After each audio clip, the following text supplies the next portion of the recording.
Hello,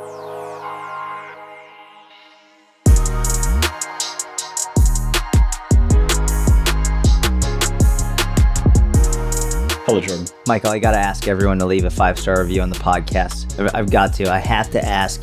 If you haven't done it yet, please leave a 5-star review. A written review is the most helpful. If you enjoy the podcast, if you laugh during the podcast, if you find us helpful during the podcast, please leave a written 5-star review. They are incredibly helpful. They help grow the podcast, and it would mean the world to us. And if you're watching on YouTube, Mike's got some parakeets or toucans fighting in the background there. Got an interesting background on this video. I'm in an undisclosed location. This is there's a little room here. I'm going to talk a little quieter than normal. Try not to get kicked out. And yeah, I'm excited to pod, brother. Yeah, brother. Yes, sir, brother. Yeah, you're really trying to keep your voice down over there. I feel like I should elevate mine to make up for yours. David can play with the audio. I went ask for forgiveness rather than permission, and now there are people outside the window, and I'm slightly afraid I'm going to get kicked out. But we have to do a podcast and a Q&A here, so we're pressing on. Is what's about to happen. We're just going to keep going. Is my volume annoying? No, I can hear you fine, but it's fine. Like your tone change. Like it's like a very like you're almost doing the thing where like you're at a restaurant and there's someone behind you and you want the person you're sitting with to look at them, and you're like, don't, like your lips aren't moving as much. You're like, don't look, but the person behind me is picking their nose type thing. Yeah.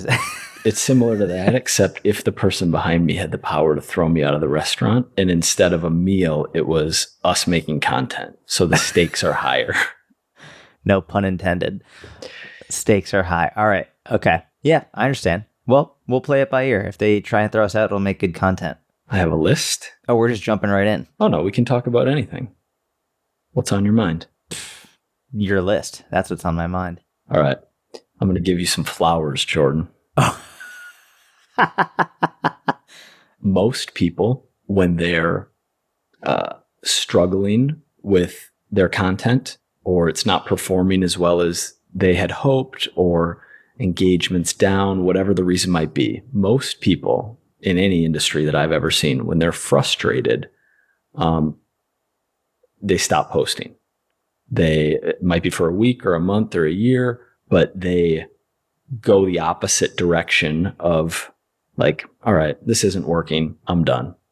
You do the complete opposite because I know there have been a little bit of frustration with it, and it's been moving this way for months, if not years, with Instagram algorithm downshifting, it becoming harder to get more engagement. But as it's become harder for you to get more engagement or whatever, since the algorithm has changed a little bit and you've gotten frustrated, you double down. You post more, you're trying different things, you're trying new strategies, you're trying to reach more people, help more people. Like that obstacle that when so many people face, they turn away from it. You're like, oh, this is all right, I'm posting twice today. I'm posting three times in an hour. Like, screw this, I'm posting again. It's impressive and shows a lot of fortitude. And I think it's something that aspiring coaches can learn from. I appreciate that. What I'll say is it has nothing to do with it's just my natural response, but the natural response is anger. And we've spoken before about how anger is really good for productivity. It's like when I don't get the response that I think I should be getting, I get angry and I'm like, oh, okay, I'll show you. And like, I get really pissed. I'm like, all right, let's fucking try this then. I'll try this then. Okay, this didn't work. All right, I'll try this then. And it's anger. It's not like, I think other people's natural response might be defeat or like what's the point? Whereas for me, it's like, well, I know the point. I know what the point is. The point is I do this, I help more people, it improves my business. Like, I know the point. It's just, rather than being like, well, screw this, I quit. It's just, I get really angry, like furious, and my wife can see it. And I'm just like, I'm going in this room, I'm closing the door, and I'm gonna make it even better. And like, and she's like, all right. And like last night I was making content. Like, she's like, let's go to bed. And she was like, I know what you're doing. Like she could see in my eyes. She was like, because for some, like I get creative at night. Mhm. It's usually like when I hit my creative hours. So at like 11 p.m., she's like, "All right, let's go to bed." And I was like, "No, I'm in the zone, just making content for the next day." So it's not like the idea like if doing hard work is easy, then it's not really hard work type of a thing. Mhm. It's like if you really love what you're doing, it doesn't really feel like work. For me, it's like I've got no option. Like I'm doing this. I'm angry type of, and it would be harder for me not to do it. It would be much Okay. more difficult for me. You know what I mean? So just to give like context to how my brain is working, I'm not being like You're deflecting credit a little bit and saying that it's just the way you're wired to an extent. yeah. Correct. But also maybe helping people view it from a different perspective and being like, instead of looking at it from a defeatist perspective, looking at it from a competition perspective, make it a competition. Like, oh, that didn't work. All right, try this. Take more shots on net. Try and figure it out. Many people might think though, okay, maybe if I take a few weeks off and then come back, there'll be a reset. The algorithm will be better then, things will go better then. Whereas you in the moment are taking violent action. Yeah. Violent. Like, yeah. Furious, wild, violent action. Correct. Yeah. Guerrilla warfare out there on social media. Bro, shout out to, what was that guy's, was his name Gabe? That comment that you sent me of that guy who was like, oh man, been listening to your podcast for like a long time. I always thought the light-haired guy was Jordan and the other guy was Mike. Thank you for that comment, brother. I think it's Gabe, because that really gave us both a good chuckle. That was funny. Dude, it's so funny. I saw that and I lost it laughing. I had to screenshot it and send it to you. Yeah, that was an amazing comment. Yeah. It would be jarring. Like you're listening to two people speak and you only see the cover and you just associate a voice with an image. Like you just decide, all right, I think this is this person's voice. That's this person's voice. And then you realize it's the opposite. It's got to be very odd. It's funny. Just hilarious. I would imagine it's somewhat like Love is Blind, where you're talking with the people and you're sort of making up an image in your head. And what did that woman say? Who did she say she looked like? Megan Fox. And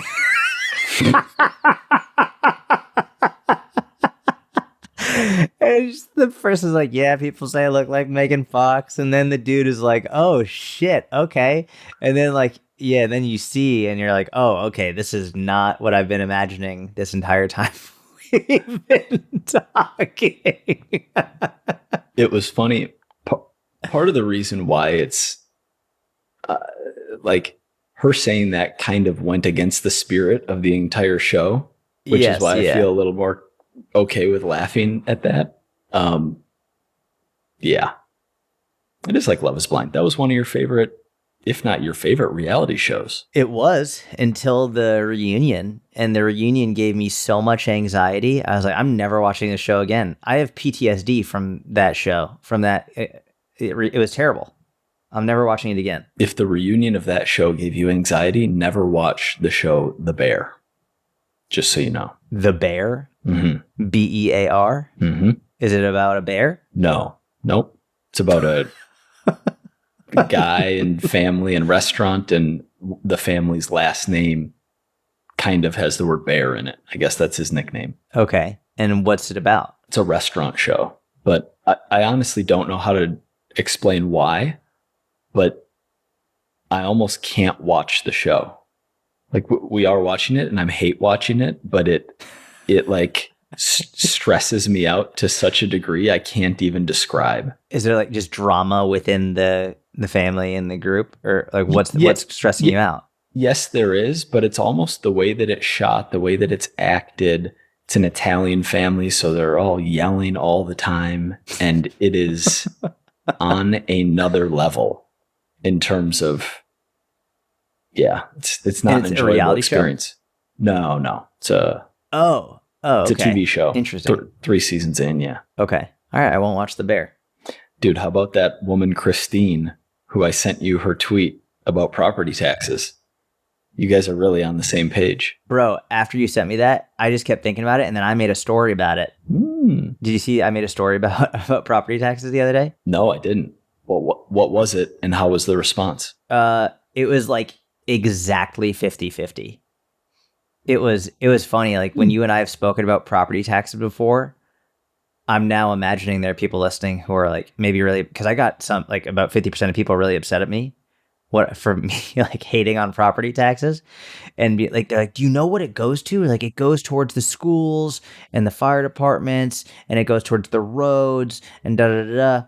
And I was like, no, I get that, but there are some major issues with it. Like, for example, if you have like a 90-year-old couple who've been living on their property, and now all of a sudden like they can't afford their land or their home anymore because of property taxes, not to mention like if the surrounding area starts to improve and like it starts to raise in price, your property taxes will go up based on the value of what they say your property is.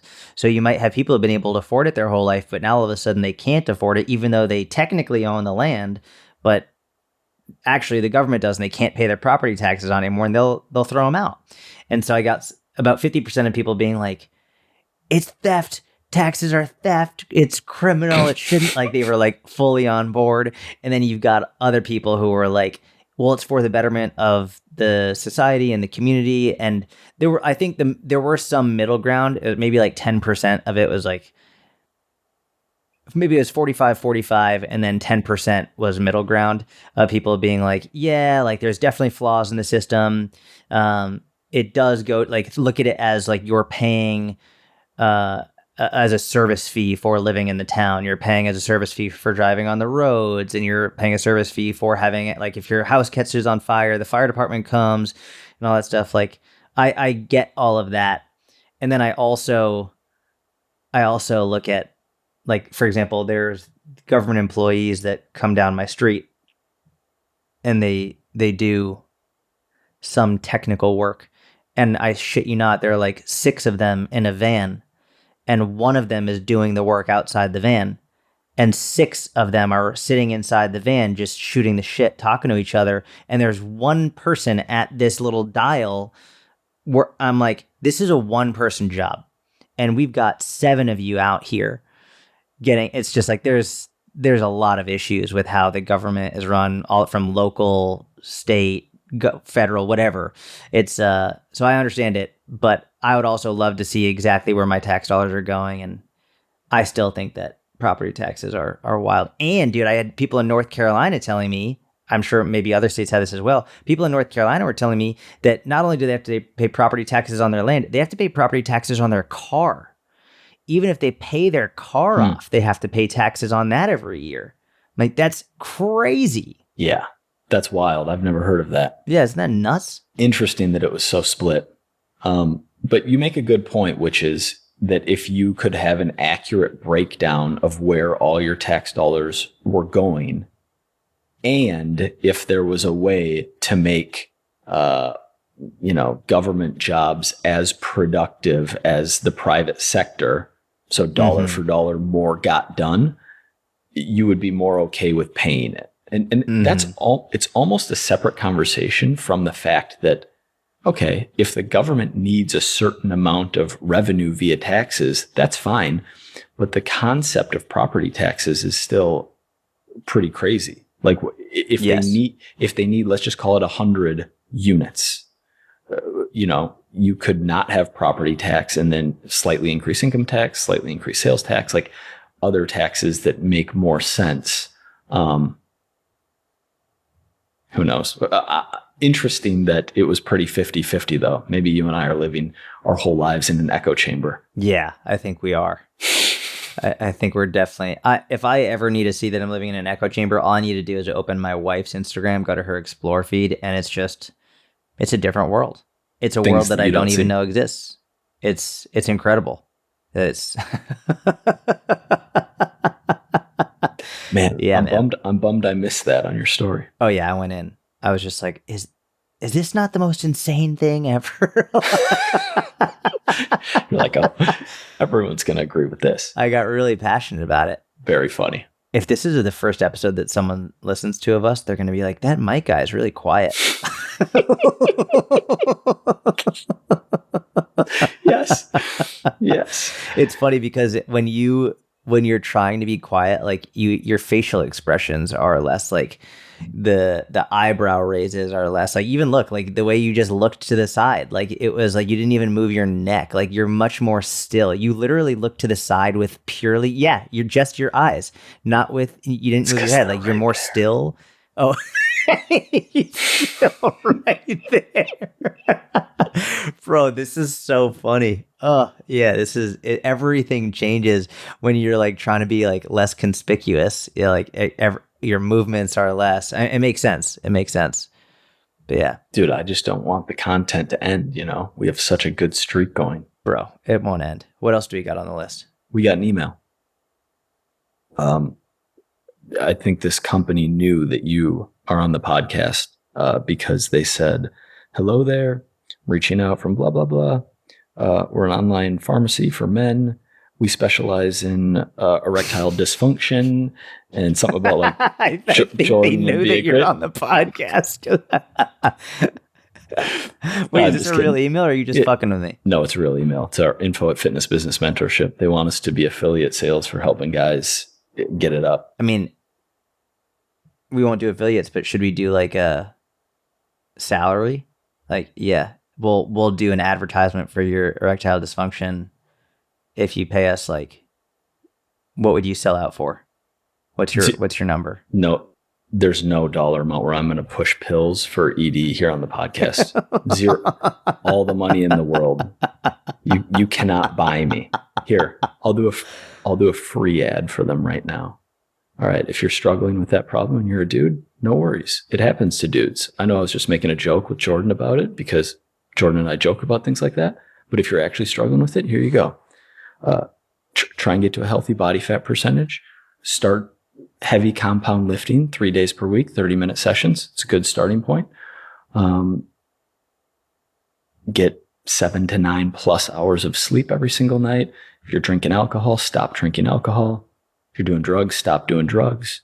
I feel like those are like a solid 5 things to start with. Sun. So I was shocked you didn't say sun. Yeah. Good one. Good 6th. I was waiting for sun. I was like, I thought that was going to be number 1. But then body fat made sense. I'm a huge sun guy. I almost wanted to temper my hype for the sun a little bit. Last time I brought up the sun. I thought you were going to be like, don't use sunscreen. Less? Jordan likes to... You know what's interesting? When you're consistently making content, you're forced by the response of your audience to play within the Overton window. But when you're not, you can be more loose with ideas and concepts that we don't have. Like, there's not enough data around sunscreen and vitamin D absorption. We don't have randomized control trials around a lot of things. Like these people who are like waving, boards and they call themselves scientists or whatever. And they like to be like 100% by the book with their science or like very scientific, like Reddit 2013 style. And if you don't have 20 peer-reviewed studies and like it needs to be a double-blind, placebo-controlled, randomized control trial, like otherwise it doesn't matter. We don't have that for everything in life, which is why if you look at the bros from the 70s, if you look at Arnold's era and all of like the weird things they were doing at the time that they had no science for, that they intuitively felt like helped based on n=1 or n=5 in their life with their crew of friends, that then 10, 20, 30, 40 years later, the science catches up to. We have things today that the science doesn't know, but might in 30 to 50 years. And I'm not going to discount those behaviors and activities just because the science isn't there yet and the Reddit neckbeard police are begging for RCTs. Dude. So that's where I'm at. Clip that. That's where I'm at. Clip that. And they're going to be like, what are these parrots? And why is he whispering?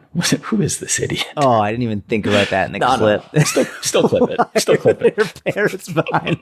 Is this guy in a fucking zoo? Yes. Yes. Yeah. Dude, I'm with you 100%. But yeah, I mean, you were going to say like, I use a lot of sunscreen. I do. I use a lot of sunscreen. I use the most sunscreen. I use way more than you. The most. I use the most. I use the most. Let me so much sunscreen. Let me clarify my position because, people like to people like to take things out of context and kind of joke around like we joke around. If I am going to my parents' house on a Minnesota July Sunday afternoon from 11:30 to 4 o'clock and we're hanging out by the pool, I'm putting SPF 30 on a sunny day, because being out there for that amount of time is going to lead to me burning, which is bad for me. Now, if I'm going for a walk at 9 o'clock in the morning when the UV index is at a 3 and I'm going for a 20-minute or a 30-minute walk, I'm not applying sunscreen for that. Makes total sense. Yeah. You're an SPF 30 guy? Yeah, but it depends. If I'm down in Florida, first of all, there's diminishing returns the higher you get, right? So 0 to 15 is a bigger jump in protection than 15 to 30. And 15 to 30 is a bigger jump in protection than 30 to 50. And then there's a certain point, I'm almost positive, where it's just marketing. Like going from SPF 80 to SPF 100 doesn't actually give you additional protection. It's just the time, right? It's just how many minutes you have before you need to reapply? Supposedly. But that doesn't make sense, because if you're going to the beach with SPF 15, you need to reapply like 16 times in a 4-hour window? I think, I don't know. That's what big sunscreen would want you to think, similar to...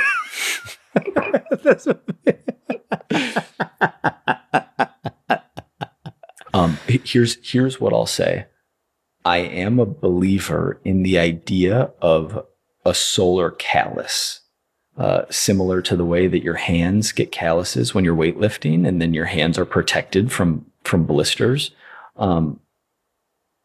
If you live in Northern Ireland and you are never in the sun, and you work an inside job and you barely go outside, and then you go on vacation somewhere near the equator and you're outside for 10 hours a day for 7 straight days, like, that's going to be very bad for you. It's going to be hard to protect yourself from the sun in that situation. Whereas if you are someone who is gradually increasing your sun exposure by small amounts, I hypothesize, and avoiding burning and avoiding overexposure and using shade and using clothing as tools, I would hypothesize that you're going to reduce the risk of long-term negative effects of overexposure to the sun. And so if you take two people, someone who basically, let's just fiction land, someone who doesn't burn for their entire life because they're very smart with their exposure to the sun, but they get a lot of exposure over the course of their lifetime, compared to someone who gets less total exposure over the course of their lifetime, but most days they're inside. And when they do get exposure, they get fried, they get sunburned, they get red, they peel, they get damage to their skin from the sun. I would imagine the person with less total exposure, but who burned more, is going to be at a greater risk for the downsides of overexposure than the person who got more total exposure but avoid burning. That's a purely intuitive guess on my part, right? I don't have 10 peer-reviewed studies to show you this, but that's my guess. That's very interesting. I mean, that makes sense intuitively. It's like one is getting damaged. It's the dose. It's the dose determines the poison. If your dosage is poisoning you, if your dosage is causing damage, now it's a problem regardless of total exposure over time. But if you're getting more exposure and the dose isn't enough to damage you, you're probably fine. That makes total sense. But again, Minnesota in the winter, not getting hardly any sun at all. And then I go down to Florida, you better believe, and I'm spending a day at the beach, you better believe that I got the SPF 30 or the SPF 50. When I'm starting to feel like I'm getting too much sun, I'm going under the umbrella. I'm not an idiot here. I'm not like a go get fried, and no, that's not me. I don't get fried. I'd never get fried. I don't do it. They say I do it, but I don't do it. Fake news. I've never been fried. I like fried food. KFC, big KFC guy. Never fried. That impression is getting strong as November approaches. Good work, Jordan.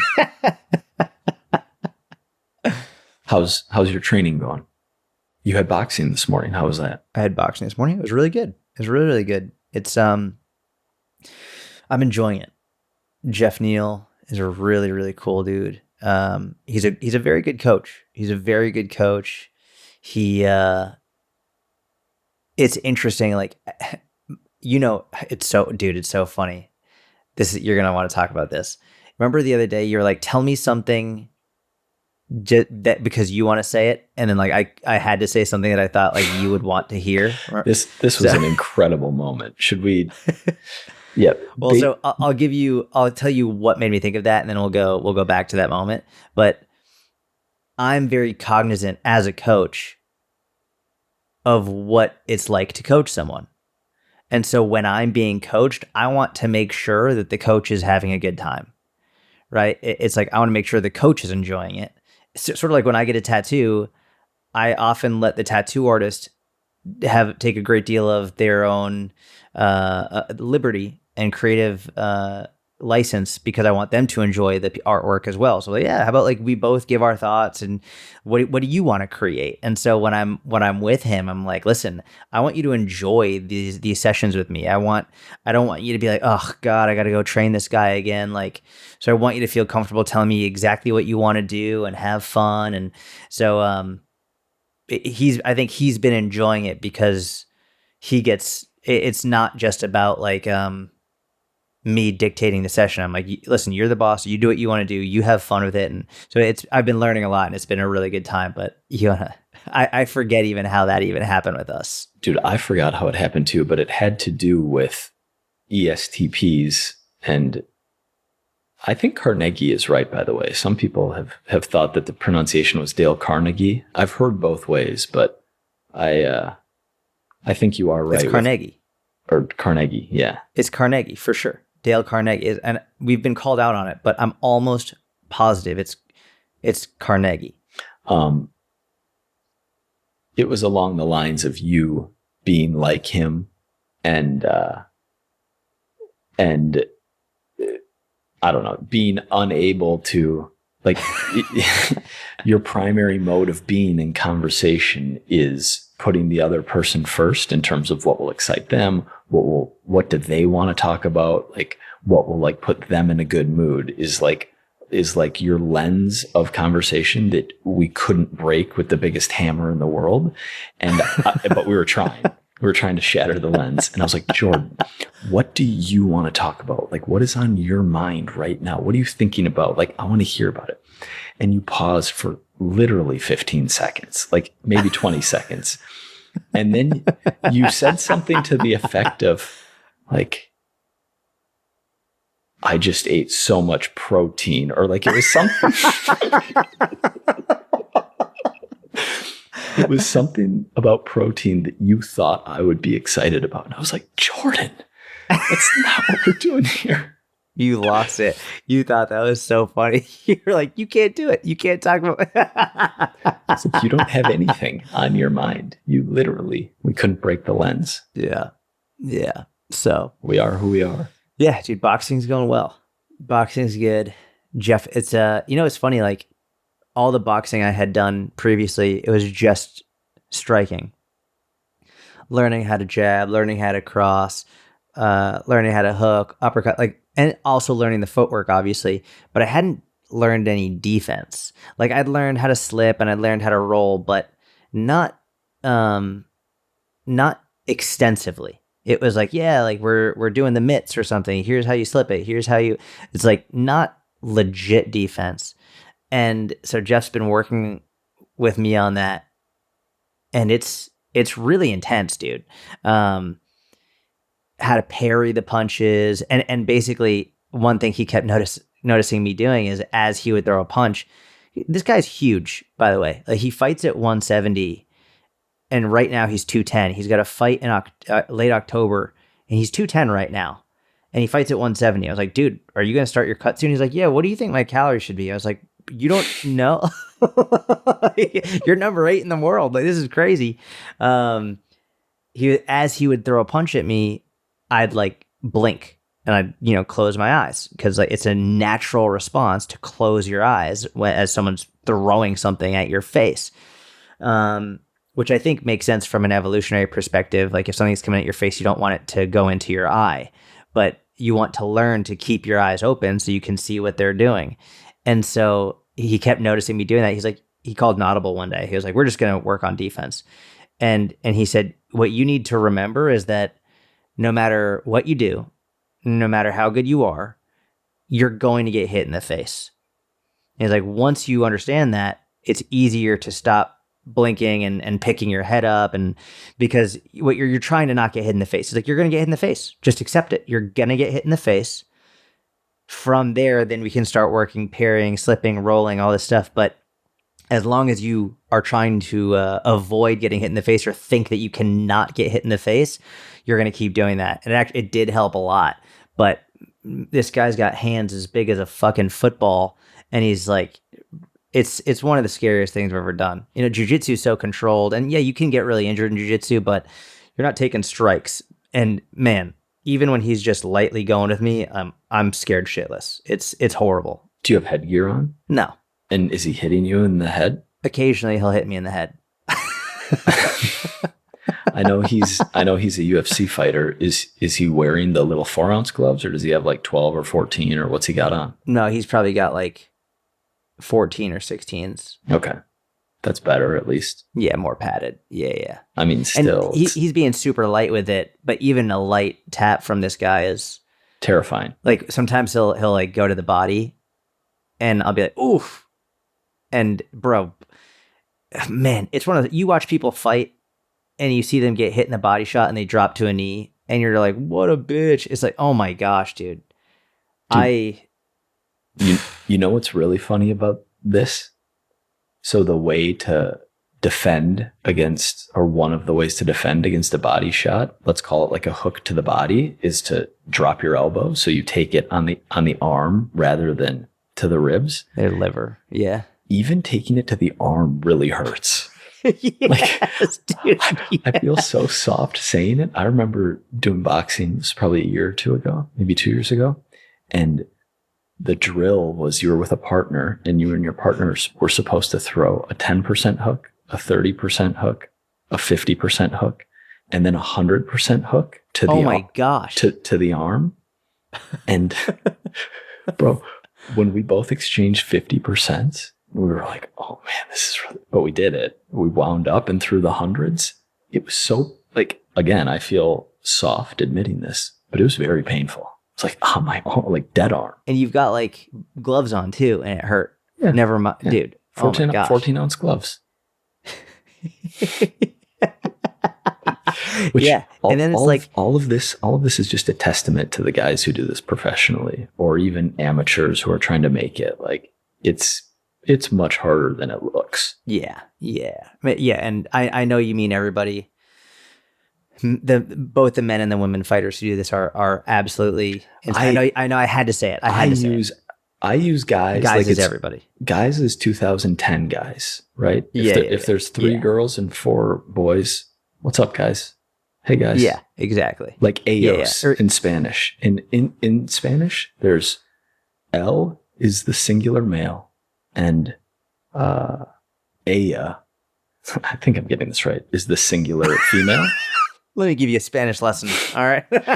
This is a throwback to like 8th grade for me, but I remember El was singular male, ella was singular female, ellos was a group of men. Basically, the masculine plural was the same if it was a group of men and women, and that translated into guys being the like the gender neutral plural in English. All right, so obviously I got respect for the female martial artists as well. Well, because you know who I believe does Muay Thai is Janine in the mentorship.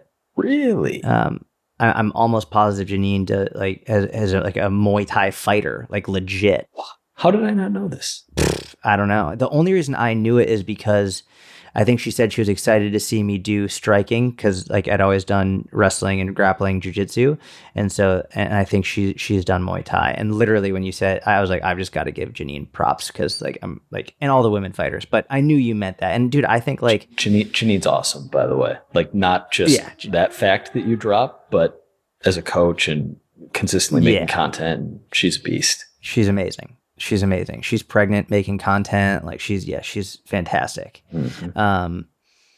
I think even like if I have 6 daughters, I think, and like they're all causing a commotion. Like, guys, come on!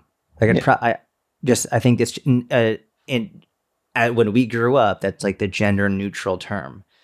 So yeah, I'm very much with you on that. But before we got any hate, I had to just a couple of bigots, make sure they knew. A couple of straight white males on the how to become a personal trainer. Yeah. Yep. Want to fire up Q&A? Okay. How fast could you run 100 meters? I have no idea. This is from Trevor Ottman Fitness. Oh, what's up, Trevor? I remember Trevor commenting on YouTube videos way back in the day.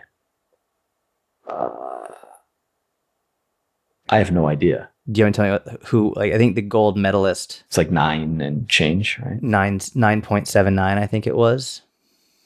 And I think Usain Bolt was like 9.5 or 9.4 or something. That was his. He's got the world record for it. I genuinely don't know. I know my fastest mile time, and I know I don't have an official 40 time that I ever ran. Just give a guess. Probably like half a second faster than you.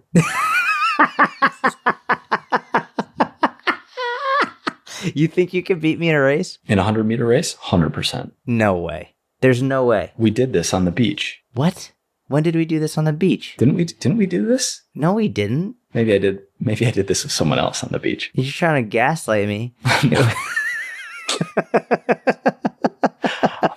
I'm not. I'm really not. I don't know if, because I don't want to sound ridiculous and be like 12 seconds, because I don't know if 2.5 seconds off of the world record is a lot in this context. 13 seconds? Like, I don't know. No disrespect to the Olympians.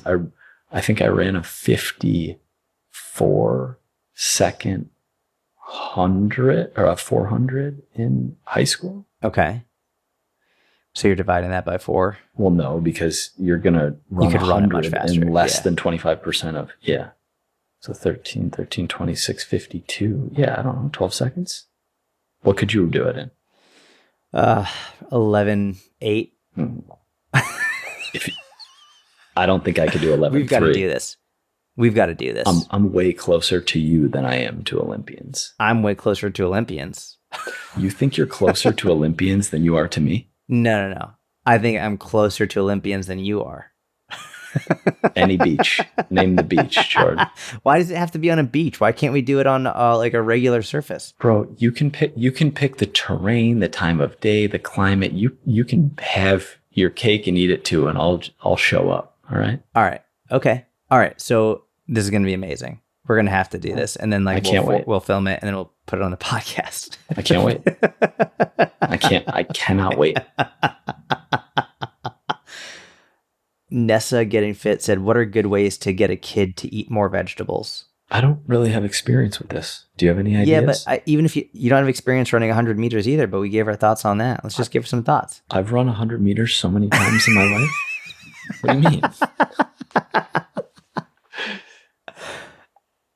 I mean, I only have experience with one kid doing it, but like it's. Bro, you're stuck in this RCT world. You can give feedback on N=1 here. What are your experiences with your daughter? Okay, I'll give my feedback, and then I want to hear what your thoughts are on what I said. Obviously, number one, every kid is different.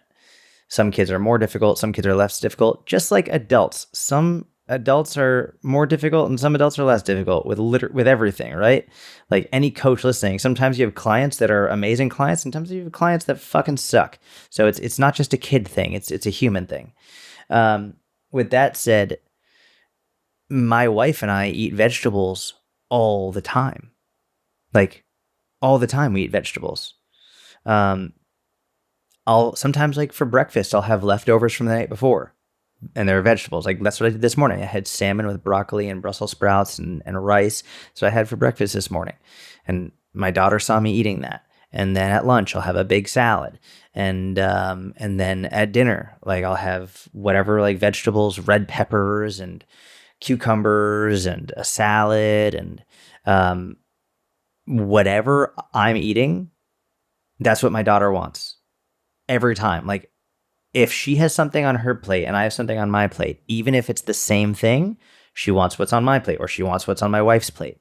So like very often I will take what is supposed to be her meal and I'll eat it, but there'll be vegetables, and like I'll be eating the vegetables like, oh, these are so good. These are so good. And she's almost 2. She'll be 2 in like a few weeks.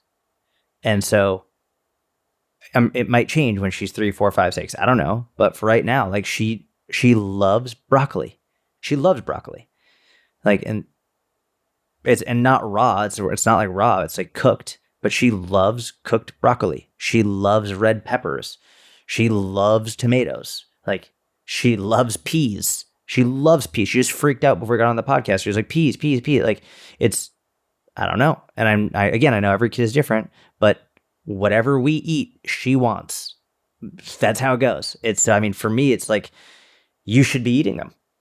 You should be eating them and enjoying them, or at least looking like you enjoy them. Yeah, that makes all the sense in the world to me. You asked for my feedback. Monkey see, monkey do. Kids see you on the phone all the time. They want to be on the phone. Kids see you like say a bad word. They say the bad word. Kids see you running around in the yard. They want to run around in the yard. Kids see you eating vegetables. So I think that's great advice. I think that's wonderful fatherly advice from Syatt Fitness. I think it would change if your kid's older when you're starting to focus on it. I think that would change. Like if your kid's 8 and you're just starting to focus on it and they haven't experienced it before and they're used to more palatable foods and they're not used to the taste, then I would probably take a more honest approach and be like, hey, I don't like this either, but I'm going to fucking do it because like I'm trying to improve my health and this is what's good for you. And like you can see this, like I'm eating this red pepper. I would much rather have a Snickers bar, but I'm eating this because this is what I do for my health. Like I'd probably take a more, treat them more like an adult because they're older. So help them understand sometimes you got to do things you don't want to do in order to achieve the result that you want. Great.